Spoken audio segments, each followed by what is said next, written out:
It's time for the Kim Hammer Show, where you'll learn how your state government affects you, your family, and community. Here's Kim Hammer. Good afternoon and welcome to the Kim Hammer Show. Just if you're wondering if it's your volume or your audio, no, it's my voice. Unfortunately, got a cold yesterday, so try to suffer through it, so I apologize for that. I want to start off by thanking those that make this show possible. That would be Edwards Food Giant, as I always tell you. Make sure you go in and support Edwards Food Giants, especially if you're looking for a store that's clean, neat, well-kept, and priced right and competitive. They've got great produce, great meat. They've got a great hot food bar in some of the stores. So just would encourage you to either go into the Edwards Food stores or Edwards Save Lot. So I would encourage you to go by and check on them.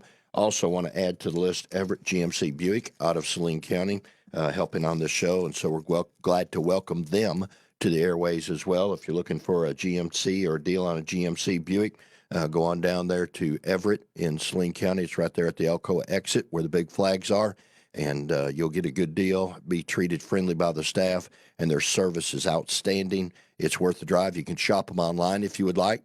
Just look them up online, and you can go that route as well. Also want to say thank you to Baxley Phillips Mouty for their support coming on board.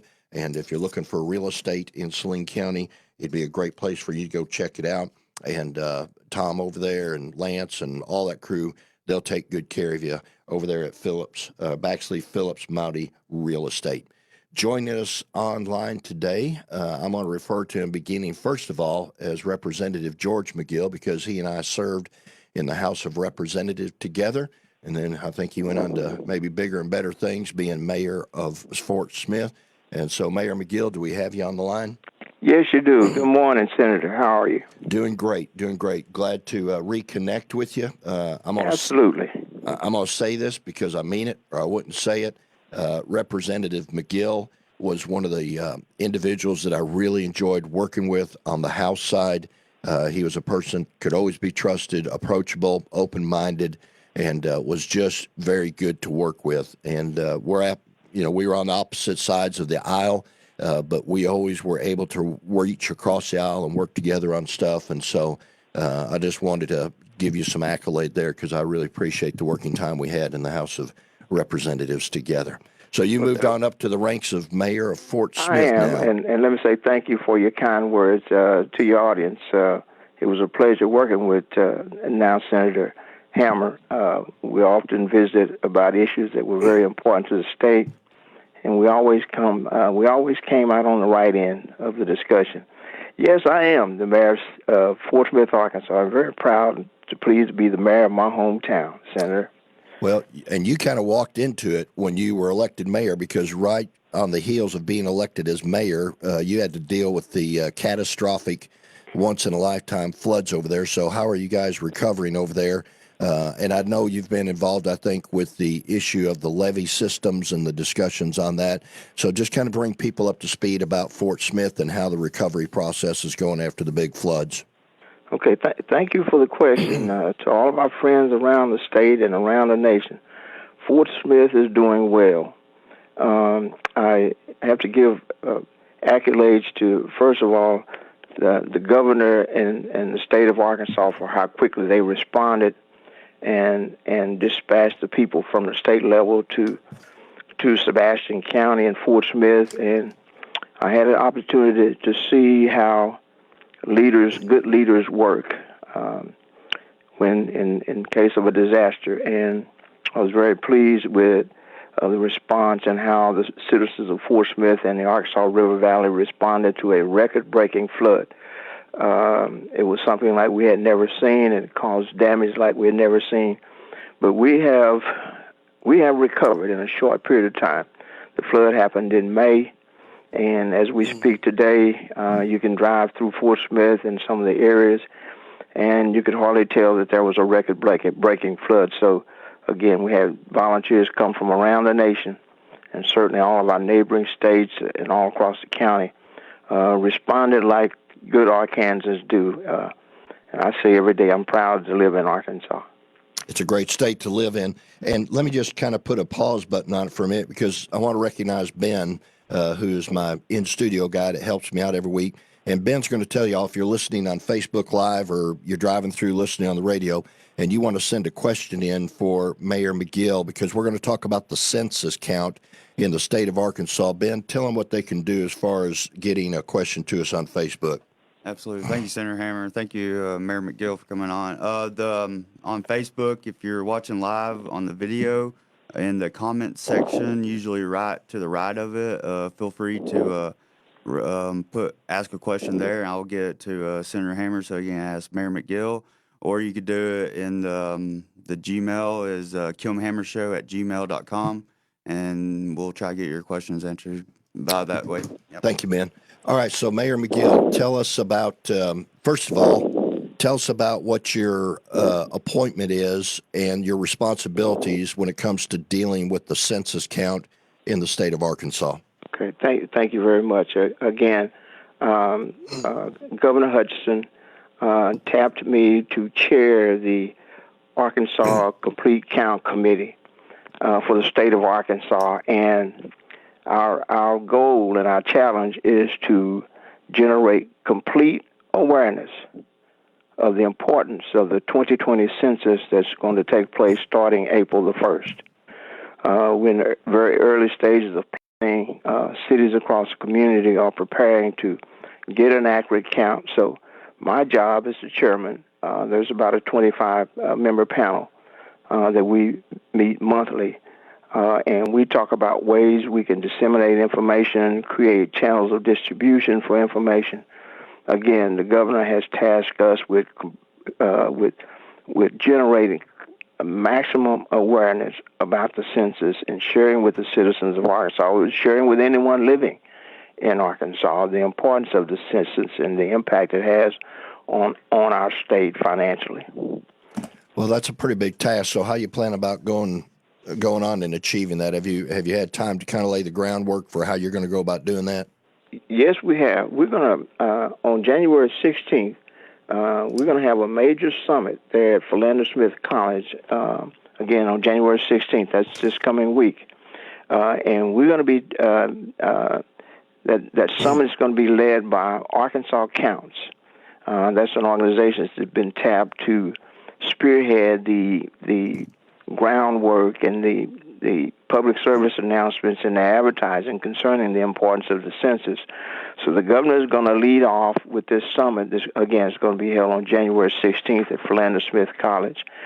And so at that summit, they're going to have speakers. That panel will probably last from 10 until 3 in the afternoon, and they will have speakers that will share guidance on how Arkansans can help with communications around the census, things they can do to canvass their neighborhoods, how to engage the immigrant communities, and how to set up accessibility sites. So we're encouraging as many people, all the leaders around the state, to come to this summit, bring those that are involved in getting a complete count in your cities and your neighborhoods, and get them to this summit, because at the end of the day, we want to get a maximum count of the people that reside in Arkansas, those that breathe the great fresh air we breathe and enjoy the quality of water we have. Anyone in the state, we want to count them because it's critical to the federal funding that the state receives. So on January 16th, if I know in one of my local communities, they had a sign up of people that want to help go out and actually do the census about a month ago. This summit that'll be held next Thursday on the 16th at Philander Smith, will people be able to sign up there if they want to actually help participate in going out and doing the census? I'm almost certain that there will be someone to sign those individuals up that are interested in some of these great part-time jobs of just taking the census. Again, those enumerators will hit the ground in Arkansas to individually help people complete that census. And it's a great opportunity for our college students and individuals, again, that's looking for a part-time position to help with the census. So I'm sure there will be people there, and we'll be needing supervisors and managers also to help coordinate the ground effort of getting that census count. So I'm almost certain there will be individuals there to enroll people to become enumerators. You know, there's a certain apprehension when somebody shows up from the government and says, I want to know how many people live in your house, and they want to get into the, interview process for counting people. The one thing that always amazes me, though, is that people fail to understand how much it costs the state whenever it is that we are undercounted and the resources that we leave or that we lose. So as far as somebody showing up on somebody's door and saying, I'm from the Census Bureau to count, kind of walk us through what they can expect, because this happens every 10 years. And so here we are coming up on a new decade, and it's going to happen. Give us a walkthrough, especially what would be the identifying marks of somebody that's actually there and is official to be there versus somebody that may be trying to scam somebody. And that's a good question. First of all, for the first time, we're going to create access to completing the census through 3 different ways. In the past, it's always been someone knocking on the door and collecting the data and information. This census, you can complete the census by telephone. You can complete it online, and then certainly last is where the enumerator comes to the home. And most of us would prefer that they don't come. And so we have 2 opportunities to complete that census without even seeing an enumerator. So if we would complete it online or go to your library and complete it online or by phone, that's the best way to do it. Now, the enumerators that will be hitting our communities, they will be readily identifiable. They will have all the necessary credentials to identify themselves as census takers. Now, keep in mind that if anyone starts asking about citizenship, political affiliation, any questions of that nature, they are not associated with the census.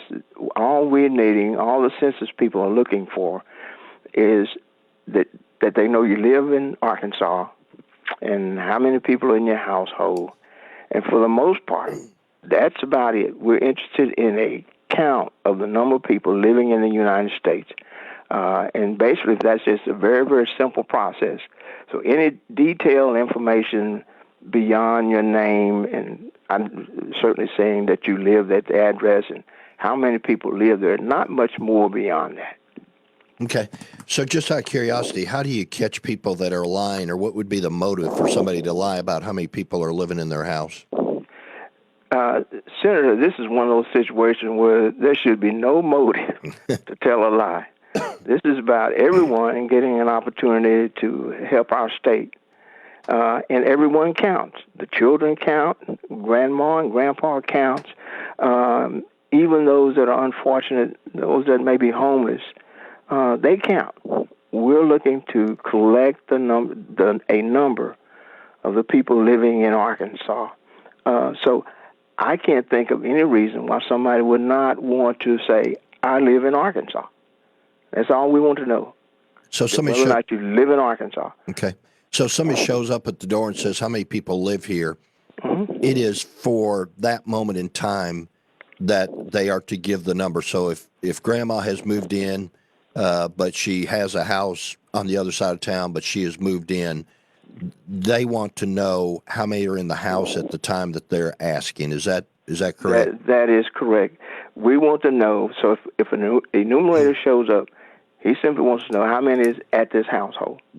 And you can count. If you've got a college student visiting you, they will count for Arkansas. If you've got a nephew that's visiting Arkansas, is going to spend 2 weeks, if he's in your household at the time that enumerator arrives, he counts for Arkansas. And so that has a major impact, again, on the resources that Arkansas will receive from the federal government. Say if grandma is visiting from Texas and she's in a household at the time that count's being taken, that could mean up to $40,000 for the state of Arkansas over the next 10 years. Okay. And we'll talk about the money in a minute, but I saw where Texas has opted out of the refugee resettlement program that the president has pushed down to the states. Mm-hmm. How do you account for the refugees or for the undocumented aliens that are in the state, or does that just help me understand how that plays into the process of the census count? Again, what we're looking for is the number of people inside our state at the time the census is taken. They don't ask about residency, citizenship, your legal status. They're interested in the number of people in the state, period. Okay. Now, with regards to how it financially impacts the state, I know that as a result of the census count, it directs federal dollars on the state, county, and local level. And I was looking at some statistics that you had sent over that a 1% undercount could result in a loss of $1 billion for the state of Arkansas over the next 10 years. So drill down a little bit about the importance of how the numbers are attached to the money as it comes to the state. Most people don't realize the impact these dollars have on their communities. A new school could ease overcrowding in classrooms. A new road could ease overcrowding in communities. Many of these federal dollars help with our highways and our city streets and roads. This 2020 census can very well shape our communities by determining how much money comes back. Say, for example, these funds help us in case of natural disaster. Take, for example, when we had that record-breaking flood, federal FEMA funds, played a major role in how quickly we were able to recover. So these dollars impact our disaster relief. They impact hospitals. They impact so many things in our communities, and most people don't realize the impact it has on our local communities. I was noticing in the 2010 census count that it was reported that we were ranked 35th on the list of complete counts, and this had a dramatic impact on our Medicaid cost and reimbursement. So tie those two things together as far as how the money directly impacts we as a state getting Medicaid dollars.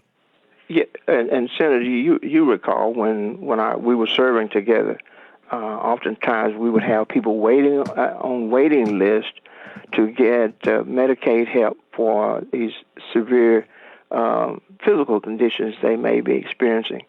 And we had a waiting list. Just imagine if we would have had a good count in our census, we would have probably had enough money to cover all of those individuals that was on that waiting list. Again, we must understand how these dollars are being sent back to us in what form. They come back in the form of Medicaid dollars to help with those that need medical care. Our senior citizen centers are impacted by that. The school programs that take care of those children that need that meal at school, those dollars impact all of those programs. So understanding the importance and where these dollars are going to be used at the state level and the local level puts a premium on the fact that we must complete that census. I've got a town that I'm affiliated with.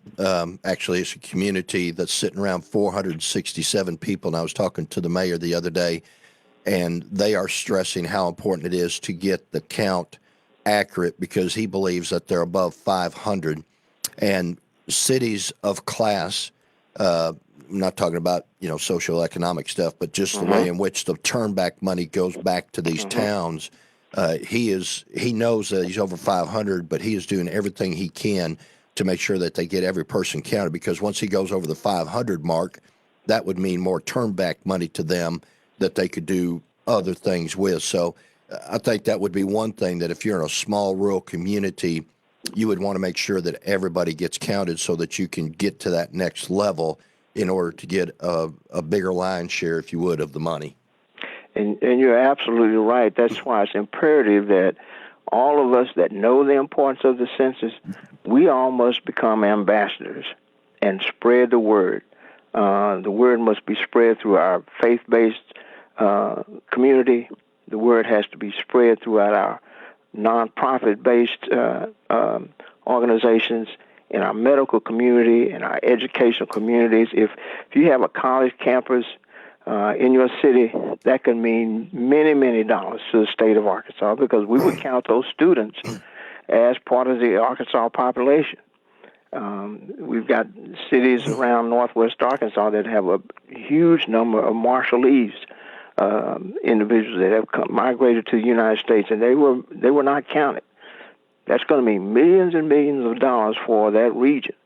And we have to understand the bottom line is we want to count everyone in the state of Arkansas at the time that census is taken. Because, again, just like you pointed out, that community of 350 or 300, all of a sudden they get very active in making sure they get a complete count and counting everybody in their small city and everybody in the nooks and crannies.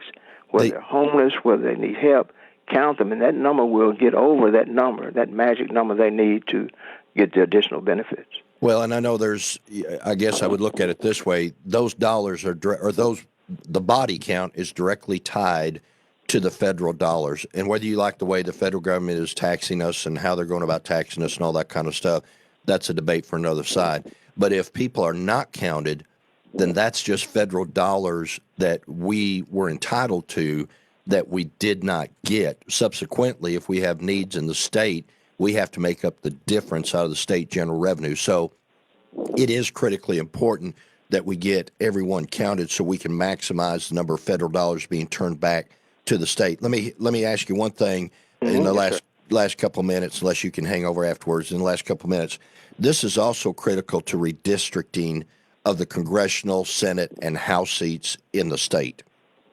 You are absolutely right. I don't see maybe Arkansas losing any representation at the national level, but we don't ever want to take a chance that because we are undercounted, that we lose representation at the last national level. The state of Illinois, over the last 2 or 3 censuses, have actually lost representation in Washington because their numbers have decreased, or they have been ineffective in getting a good count. And the state of Illinois is spending a lot of money to make sure that they get a complete and accurate count of the number of people in their state, because they've experienced the results of undercounts. That being said, we don't ever want to be in that situation. Being 35th, to me, is really unacceptable. We're much better than that. The immigration question has been removed from the census. You will not be asked about that. So at some point in time, this is an opportunity for everyone to make a major difference in what happens in Arkansas as we tap into the resources that are due us. And we want to get a good number. Okay. And again, we're calling on everyone to become an ambassador for us and spread the word. Okay. So January 16th, next week, is going to be at Philander Smith, and it starts at 10 o'clock. Is that right? Yes, it starts at 10 a.m. Mm-hmm. Okay. And do you have enough help throughout the state, or do you have areas where you are weak as far as enough help to go out and do the census count? There are still some areas where we don't have enough people sign up to be enumerators. So wherever you are, if you've got the time, or if you're interested in a part-time job, if you're interested in the flexibility, if you're interested in making sure Arkansas gets a complete count, I encourage you to sign up and fill in where we're going to be needed. Again, our goal is to make a major push and give a robust effort in making sure we get an accurate, complete count of everyone in Arkansas. I tell you what, Mayor, if you'll hang on a second once we go offline for our break at the bottom of the hour, let me ask you a couple other questions, if you don't mind. Will. We've had Mayor McGill, the mayor of Fort Smith, who was tasked by the governor of the state of Arkansas to oversee the educational outreach for the census coming up this year. It's a critical piece of business that we as a state need to do a good job in getting done to make sure every person counts. Lay aside all those other issues that you're concerned about. Let's just make sure that we get everybody in the state of Arkansas counted. This is Kim Hammer Show. I want to say thank you to those that are helping: Everett GMC Buick, Edwards Food Store, Baxley Phillips, Mowdy. Come back after the bottom of the hour. We'll have Tim Griffin.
Take The Answer with you anywhere with our free mobile app, 1011fmtheanswer.com, your smart speakers, iHeart, or radio.com. Breaking news and stimulating talk. 101.1 FM, The Answer. Hey, it's Dave Ellswick. You know, cost is the biggest reason most of you don't check into private and Christian schools for your kids.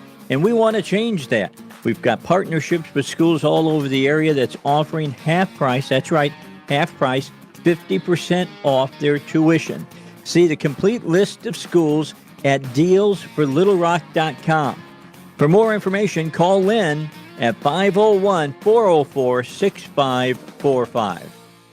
The next Dave Ellswick classic movie is a story of love, betrayal, and redemption. I think now I shall pay a call on Yvonne. Maybe get on the rebound, huh?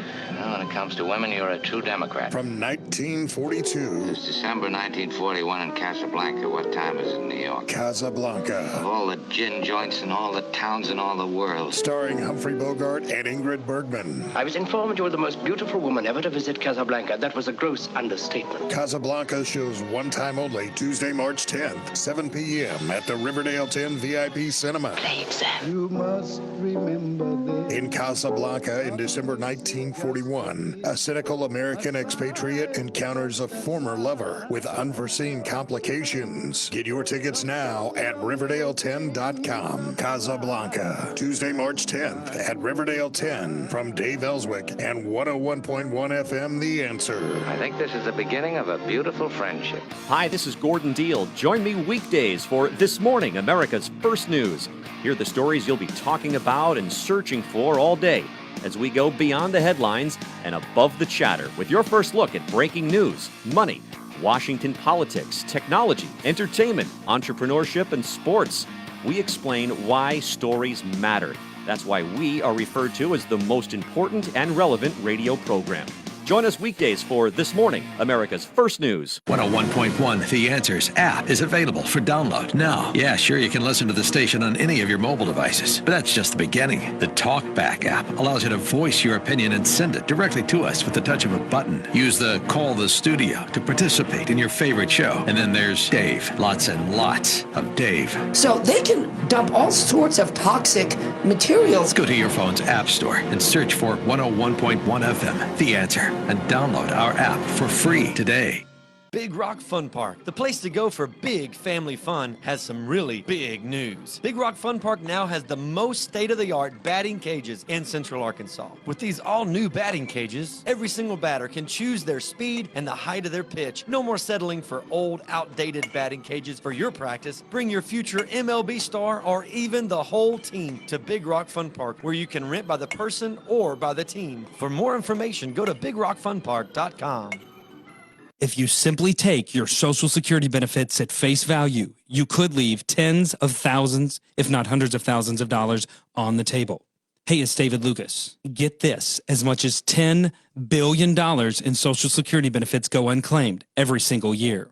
Learn how to wring every nickel out of your Social Security benefits that are rightfully yours on The David Lucas Show this Saturday at 10 a.m. right here on 101.1 FM, The Answer. An Arkansas talk legend, Dave Ellswick on 101.1 FM, The Answer. On the next Dave Ellswick Show, it's going to be Elizabeth in the first 2 hours, Robert Steinbach in the last 2 hours, and Senator John Bozeman, the meat in between. That's coming up on the next Dave Ellswick Show. The Dave Ellswick Show, 101.1 FM, The Answer. Hey, welcome back to the Kim Hammer Show this afternoon. Glad you're listening. Just want to start off by saying thank you to those that helped make this show possible. That'd be Everett GMC Buick down in Saline County. If you're looking for a great deal on a GMC or a Buick, go down there and see Dwight down there at Everett's or any of his competent sales staff. They got great service, great value on the vehicles. You can even shop them online if you want to. Also, Edward Food Stores here in Central Arkansas, going as far as Forest City, Harrisburg, and down to Marianna. Got some great stores, great places for you to shop. I would personally recommend them. And then also, if you're looking for real estate in Saline County, check out Baxley Phillips Mouty there in Saline County. Give Tom a call or Lance over there. They'll take good care of you, along with all their staff. They've got a good selection of houses on the market. And Saline County being a growing area like so many others around Central Arkansas, it's a good place for you to go look for property if you're looking to move into the area. Joining us now online is our Lieutenant Governor, Tim Griffin. Lieutenant Governor, thank you for just chiseling out some time to be with us for a few minutes on the radio. Thank you, man. Saying Saline County's growing is an understatement, I'll tell you that. But appreciate you letting me work it in like this. I've got a 2-year-old that fell asleep watching a movie, and so while she's sleeping and the 9-year-old gets ready to go to basketball, I got a few minutes here, so I appreciate you working me in. I apologize for the crazy schedule, but my wife's delivering the 12-year-old to her overnight, so I got 2 of the kids right now, and I'm trying to juggle the sick baby and the basketball player, but it's all good. You're a Mr. Mom today. Last time I had you on the radio, your mom was giving you orders from the back seat because you were going somewhere. So I like your family environment. I mean, that's not anything to apologize. I think that's one thing people like about you. You're very pro-family. And well, I appreciate it. I tell you, I made that decision several years back to come back from DC. I'll just be straight with people. A lot of people don't like the fight in Congress and all, but I loved it. I mean, I loved it. I thrived there, and things were going great. And people of the 2nd District have been great to me. But I tell you, man, if you've got a family, particularly a young family, it's a brutal schedule because you're not at home much. And so the decision to come back home and work here in the state and serve folks here, it's been a blessing. It's been a real blessing because I'm home in a lot of times when I normally would not be. So I appreciate you saying that. Well, and we'll move on to the subject at hand, but, I'd really appreciate it if you get your mom in the front seat. Tell her I said so next time she's with you. But here we go. Okay. On to other matters. She'll tell you what to do. She'll tell you what to do, too. I have no doubt. That's a mama's right. So, hey, let's start off by talking about a couple of quick things. One, not so much in the state of Arkansas, but all things in the world impacts wherever we live. So what about the Middle East situation going on and President Trump's handling of taking out the general? Just any comments from your end? I know you serve in the military, so any perspective you'd want to give on that? Yeah, I appreciate you giving me a second on that. First of all, a lot of folks who are in the process, including families and service members who are in the process of going overseas, if they're not already there. I command a unit at Fort Bragg, and most of the soldiers that have been mobilized recently are coming out of Bragg. That's all public information. So a lot of folks with not much notice getting ready and doing what they do so well. Was at Bragg, I guess last weekend. So look, I think the president did the right thing, and let me tell you why. First of all, if you look at what's been going on with North Korea for decades, it's a situation where if we would have done it, it's never easy to do something firm and resolute, whether it be militarily or whatever. It's never easy to do that. And that's why politicians, leaders, generally speaking, they would rather, just like anybody else, they'd rather kick that can down the road. I think it is fair to say, with regard to North Korea, that had we dealt with them in a serious, significant, disabling kind of way decades ago, they never would have gotten the capability that they have today, which puts us in more of a strategic box, right? If we do something to them, they're right there by Seoul and Korea and South Korea, and they can easily target millions, definitely hundreds of thousands of millions of people right there. So we're in it's a more difficult situation because decade after decade, we didn't do the hard thing. We just sort of let the status quo exist. I think what you had in the last couple of weeks with the president is you had sort of a reset. And if you want to look at a good discussion of this, there's a Financial Times article that interviewed General Petraeus, who had commented on this. Basically, the deterrence factor had gone away with regard to Iran because we had let them, we'd been so conciliatory to them, and they weren't really worried about any kind of retaliation or preemptive strike or anything that would deter them in a major way. And I think that what this president has done is he sort of carved out a Trump doctrine, which is not send, hundreds of thousands of troops and occupy. It's not, because look, if you look at this president, he has tried to get out of most of these places.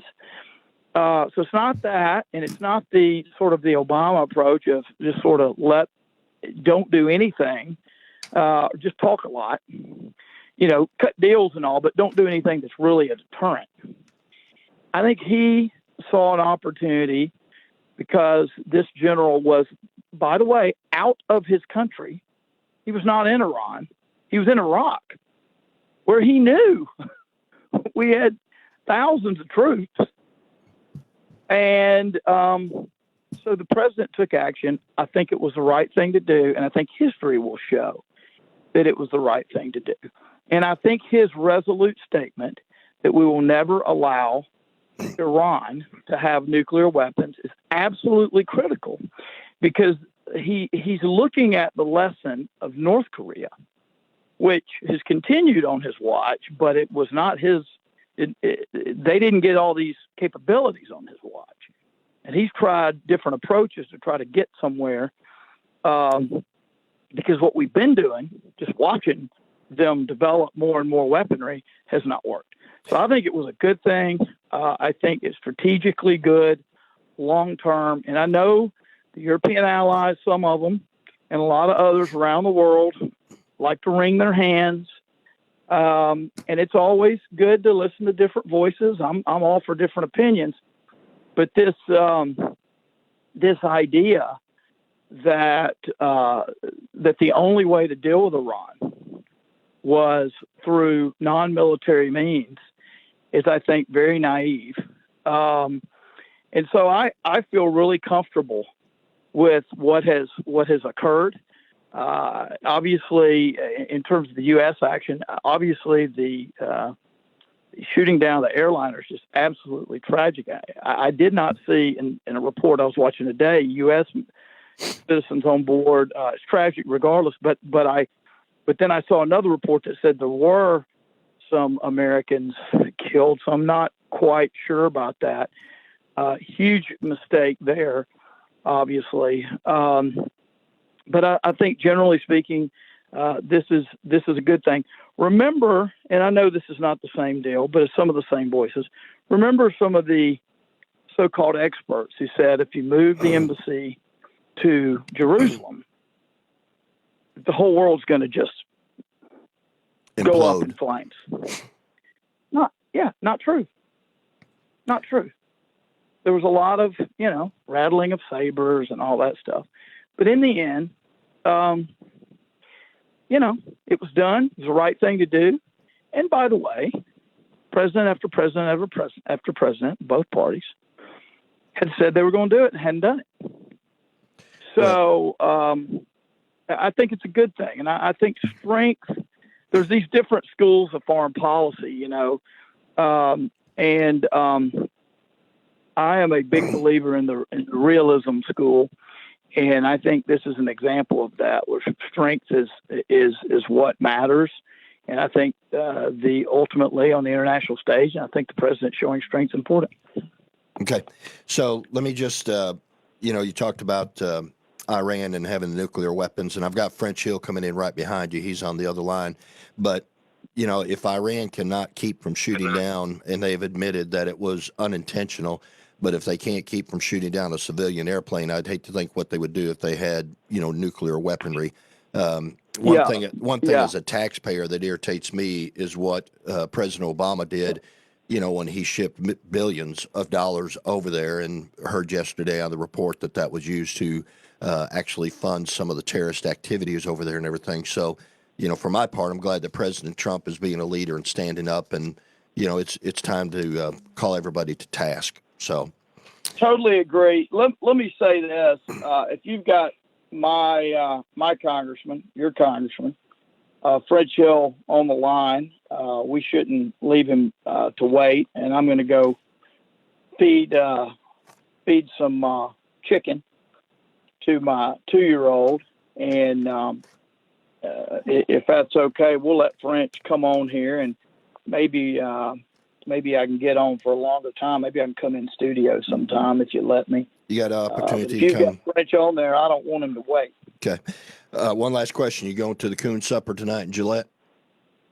I'll be there. Very good. I'll be there, and I'll be at Slovak Oyster Supper. I'm a big oyster fan. Well, oh, my gosh. You can eat one for me. Big oyster. Yeah. So I'll be at that. That's on the 31st, I think, but I'll be at Coon Supper tonight, and we appreciate you. You're a great American, and thanks for having me on. And I'd love to come on some other time. I've got a little more time, but appreciate all you do. We'll get it scheduled. Thank you, Lieutenant Governor, for being on. Now we're going to transition to Congressman French Hill, who has agreed to call in today, of which I'm very appreciative. I think he's got his dad with him running some errands, but he's chiseled out a little time to call in. So, Congressman Hill, we thank you for just taking a little time to spend with us here today on the Kim Hammer Show. Kim, thanks for the invitation. Good to hear Lieutenant Governor's voice, and I'm proud to walk in his footsteps representing Central Arkansas in the House. Doing a great job. And by the way, I won't divulge who said it, but somebody was very complimentary of you from one of the cities that you represent in its entirety the other day about how responsive you are and how you've come to their aid in times of natural disaster and how you help to get the resources flowing from the federal government. I'll tell you offline who it was, but the mayor was very appreciative of the job that you do as a congressman representing the 2nd District. Let me ask you a couple questions getting right into it. So update us on the impeachment. That's one thing everybody is kind of got on their radar screen with Nancy Pelosi holding it. Anything at liberty that you can tell us as to what her thought processes are? Is she backed into a corner and just trying to figure out which way's up? I don't know that she knows what her thought process is on this, honestly.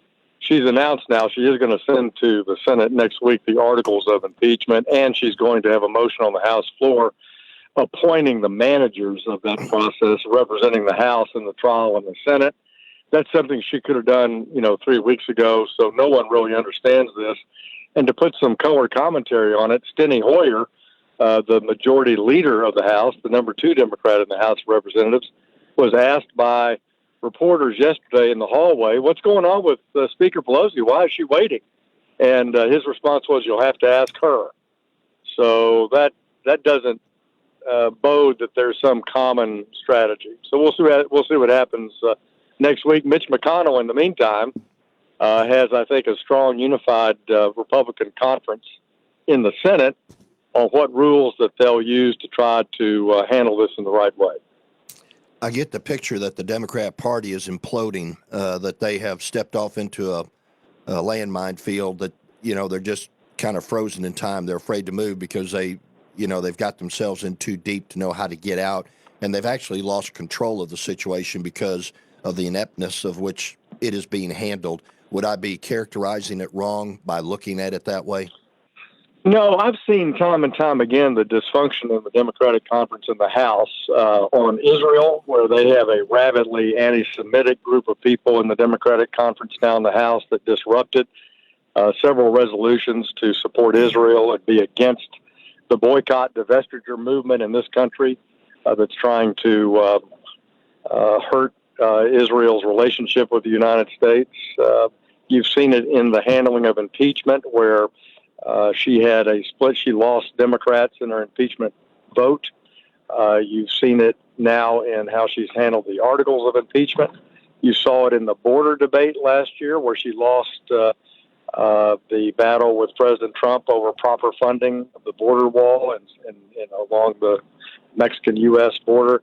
So there have been a number of instances this year where she has not able to act as Speaker in an effective way because she doesn't control the votes in her Democratic conference. And I realize you're on the House side, and I don't want to put you in an awkward way speaking on behalf of the Senate side, but do you sense that there's a strong Republican alliance on the Senate side with regards to sticking together? You know, in the past, that hasn't always been the case whenever President Trump was at the center of the conversation, but it seems to me like the Republican Party at the Senate level and at the congressional level have set aside some of their indifferences with President Trump in order to, respond to what the Democrats are trying to do in a very unconstitutional, unfair way. Is that the environment up there, or do you think that the Senate is going to be able to hold it together to defeat this? Well, based on what I've heard from Leader McConnell, Mitch McConnell of Kentucky, who is the Senate leader, I'd answer your question is yes. I believe that he has a unified conference on how to handle the impeachment articles. We'll have to see how that unveils itself, I guess. But as he goes into that process, he has the votes to set up the trial procedures. And so I think he will have a unified approach to that. Okay. Shifting gears, let's go to the Middle East for a minute, if you got a second. And can you give us any input as far as the struggles that are going on in the Middle East? You might have heard Lieutenant Governor Griffin talking about that. And then with Iran having shot down the civilian airline, of which I understand that they are, taking responsibility and labeling it as an unfortunate accident. But at the congressional level, what's the feel or the temperature for what's going on in the Middle East? Well, people were very, very disappointed in Speaker Pelosi this week in trying to run a concurrent resolution against President Trump as if he was implying he was going to war with Iran. It was a poorly crafted resolution. It was, as I say, I think 3 Republicans voted for it, but we had 8 Democrats vote with us against it, so it did pass. And Kim, you'll love this as a senior member of our General Assembly.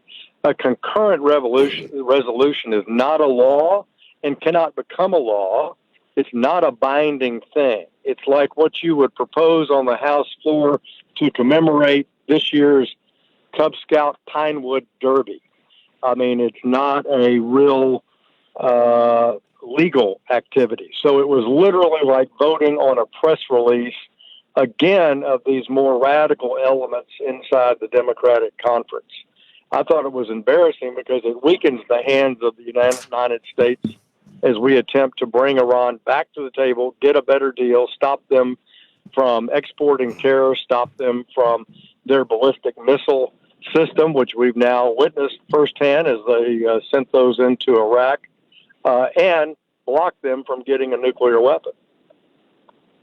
I've always kind of looked upon a resolution as just an agreement of a common statement, and for it not to pass is a pretty critical indictment, of the effort to do that. But that's on another note. With regards to President Trump on the world level, do you feel like people are beginning to see through some of the, as he would call it, the fake news, the smoke and cloud number? That he is actually rising to the level as being recognized as the real deal? And are the Democrats going to experience the wrath of some of that in 2020?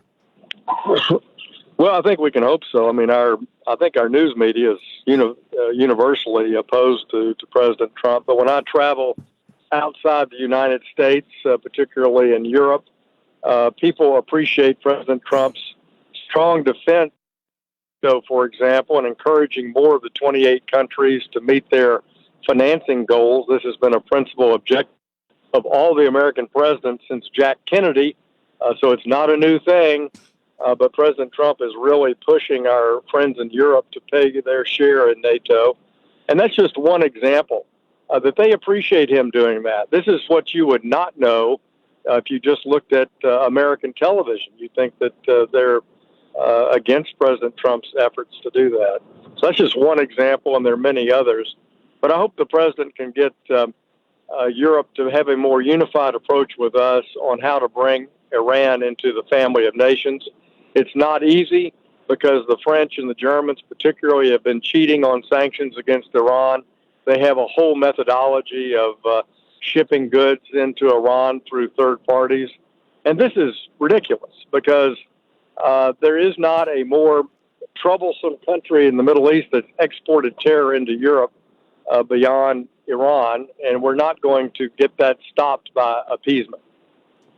Well, and that is one thing that's disappointing. You know, even I think there was accusations some other countries that are kind of going around behind the U.S.'s back, which, you know, if I was president for the day, I would say all bets off. You know, if you're going to work behind us, we aren't going to work beside you. And I think you can look at Europe and the infiltration of what they're experiencing, you know, with regards to the terrorists coming into their country, you know, right down to England where, you know, they're having knifing attacks on the street. And sometimes it just bewilders me why they don't see the light, so to say, and come to the realization that we cannot be friends with them. We may have to work with them, but to trust them, we got to get a lot of time under our belt. So with a couple minutes left, let me give you an open mic. Anything that you want to share with the people about what's going on in Congress or in French Hill's life? Well, look, thank you for your show. And I just think people should understand that Qasem Soleimani was a terrorist who killed Americans in Iraq, in all over the region. He's single-handedly the financial source for propping up the Assad regime with the Russians, who have led to millions of people displaced in Syria, 500,000 deaths. He runs Lebanon through Hezbollah. This is a bad actor, and I know he's not a household name in the United States, but I promise you, based on the intelligence that I've seen and the work that I do on a daily basis, he was a far more significant bad actor than al-Baghdadi, who ran ISIS, or Osama bin Laden, two more household names in the United States. So I'm glad that he, as an enemy combatant, has been taken off the battlefield. And I think it's very important now that Europe and the United States work to bring Iran back to the table and work on an accord that will lead to a safer Middle East environment. Very good. Anything you're working on at the Appreciate you. Oh, you're welcome. You know, we've had a lot of success in the NDAA. I got 3 bills passed, signed into law by President Trump recently. One with Senator Bozeman to expand the land for our cemetery, Veteran Cemetery in North Little Rock. Very pleased with that. I also worked with my colleagues in the House and Senate and have passed a bill which will provide the medals and war decorations to those who served back in World War I, get those medals to their families of Black Americans, Jewish Americans, and Native Americans who were discriminated against and not given their awards for valor and participation in World War I. And this brings a lot of healing to a lot of people across the country. And then finally, we got also in the year-end omnibus spending bill some important language that will help us in economic development in Little Rock by moving the navigation beacon out at Little Rock National Airport and move that in such a manner that we can expand the port and expand all the land we have there for industrial development. So there's a lot of good going on, even though you people, if you just watch the news, you'd never know it. Hey, Congressman French Hill, I appreciate you very much. We're coming on in the last 15 seconds. I appreciate you calling in. You've been listening to the Kim Hammer Show. I'll see you next Saturday. We'll have another good show for you next Saturday. This is the Kim Hammer Show on 101.1 FM, The Answer.